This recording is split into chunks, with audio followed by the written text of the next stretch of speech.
산기슭에 붉게 물든 담장이 잎새와 푸른 하늘. 가을의 가장 아름다운 이 한 폭도 비늘구름같이 자취 없이 사라져버렸다. 가장 먼저 가을을 자랑하던 창밖의 한 포기의 벚나무는 또한 가장 먼저 가을을 내버리고 앙클한 휘추리만을 남겼다.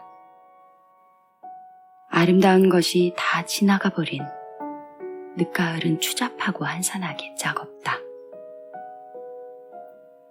담장이로 폭 씌워졌던 집도, 초목으로 가득 덮였던 뜰도, 모르는 결에 참혹하게도 옷을 벗겨버리고 앙상한 해골만을 드러내놓게 되었다. 아름다운 꿈의 채색을 여지없이 잃어버렸다. 벽에는 시들어버린 넝쿨이 거미줄같이 얼기설기 얽혔고 마른 머루송이 같은 열매가 한 박 맺혔을 뿐이다. 흙 한 줌 찾아볼 수 없이 푸르던 뜰에서는 지금에는 푸른 빛을 찾을 수 없게 되었다. 나는 거의 날마다 뜰에 낙엽을 긁어야 된다. 아무리 공들여 긁어 모아도 다음 날에는 새 낙엽이 다시 질볕이 늘어져 거듭 각질을 들지 않으면 안 된다.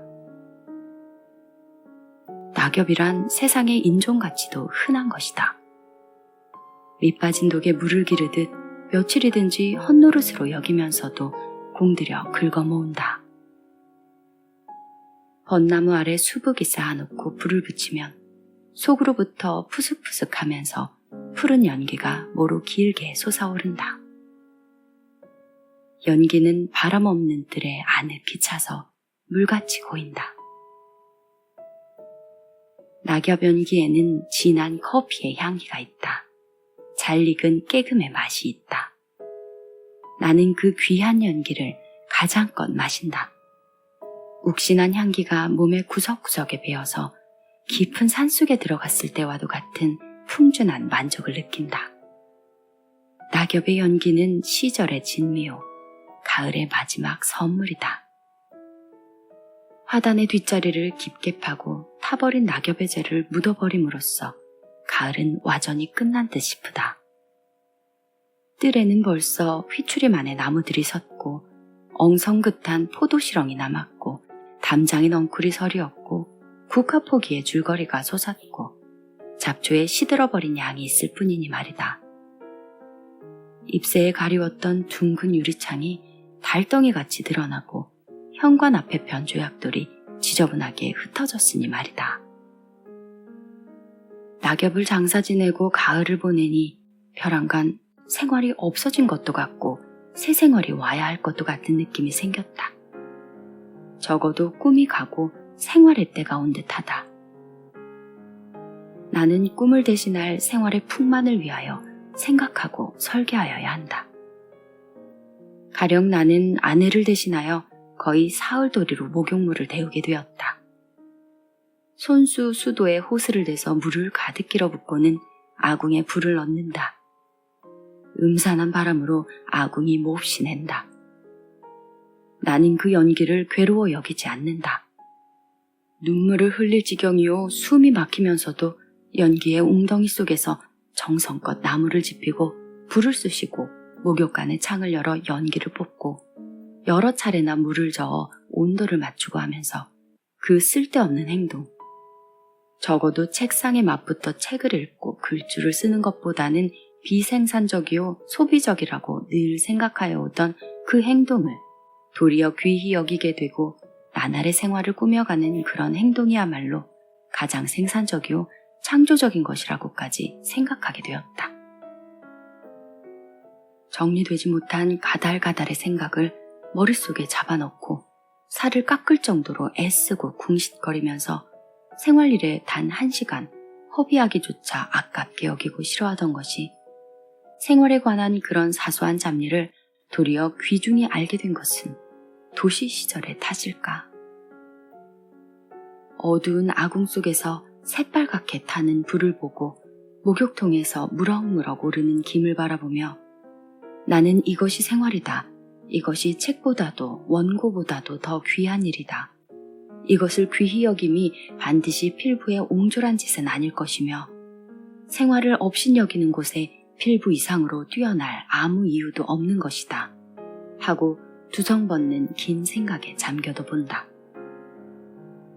이윽고 더운 물 속에 몸을 잠그고 창으로 날려들어와 물 위에 뜬 마지막 낙엽을 두 손으로 건져내고 안개같이 깊은 무더운 김 속에 몸과 마음을 푸근히 녹일 때 이 생각은 더욱 절실히 육체 속에 사무쳐든다. 거리의 백화점에 들어가 그 자리에서 커피를 갈아서 손가방 속에 넣고 그 욱신한 향기를 즐기면서 집으로 돌아오는 것도 물론 이러한 생각으로부터이다. 진한 차를 탁자 위에 놓고 피어오르는 김을 바라보며 나는 그 넓은 냉방에다 난로를 피우고 침대 속에는 더운 물통을 넣고 한겨울 동안을 지내게 할까 어쩔까. 그리고 겨울에는 뒷산을 이용하여 스키를 시작하여 볼까 어쩔까 하고 겨울 설계를 세워도 본다. 크리스마스에는 올해도 또 크리스마스 트리를 세우기를 아내와 의논한다. 시절이 여위어 갈수록 꿈이 멀어 갈수록 생활의 의욕이 두터워짐일까.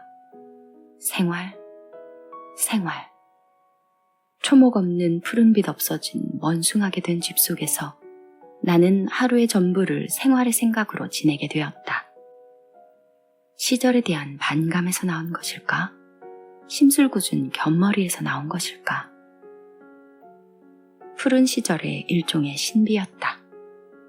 푸른 초목에 쌓인 푸른 집 속에서 머릿속에 떠오른 제목은 반드시 생활이 아니었다. 그날은 토막토막에 흐트러진 생활의 조각이 아니오 물같이 흐른 꿈결이었다. 푸른 널에 비스듬히 달고 가는 모기둥으로 고인 갸우뚱한 현관 차양에도 담장이가 한박 피어올라 이른 아침이면 넓은 잎에 맺힌 흔한 이슬방울이 서리서리 모여 아랫잎 위로 뚝뚝 떨어지는 소리를 듣기란 산골짝 물소리를 듣는 것과도 같아서 금시에 시원한 산의 연기를 느끼게 되었다. 모루 다래의 넝쿨 대신에 드레드레 열매 맺힌 포도 넝쿨이 있고 바람에 포르르르 나부끼는 사시나무 대신에는 비슷한 잎새를 가진 대추나무가 있다. 뜰은 그림자 깊은 지름길만을 남겨놓고는 흙 한 줌 보이지 않게 일면 화초에 덮이었다. 장미 글라디올러스 해바라기, 초기와 맨드라미, 반금초 금전화 제비초, 만수국 프록스 달리아, 봉선화 양귀비 채송화의 꽃밭이 소나무 벚나무 버드나무 황양목 앵도나무 대추나무 능금나무 배나무의 모든 나무와 어울려 뜰은 채색과 광채와 그림자의 화려한 동산이었다.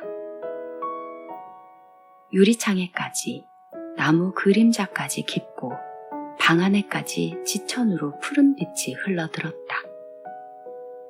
화단에는 나비와 벌이 날아들고 풀숲에는 가을 벌레들이 일찍부터 울기 시작하였다. 나뭇가지에는 새들이 몰려오고 집에는 진귀한 손님이 왔다. 아름다운 것은 진실로 비늘구름과 같이도 쉽게 지나가 버렸다.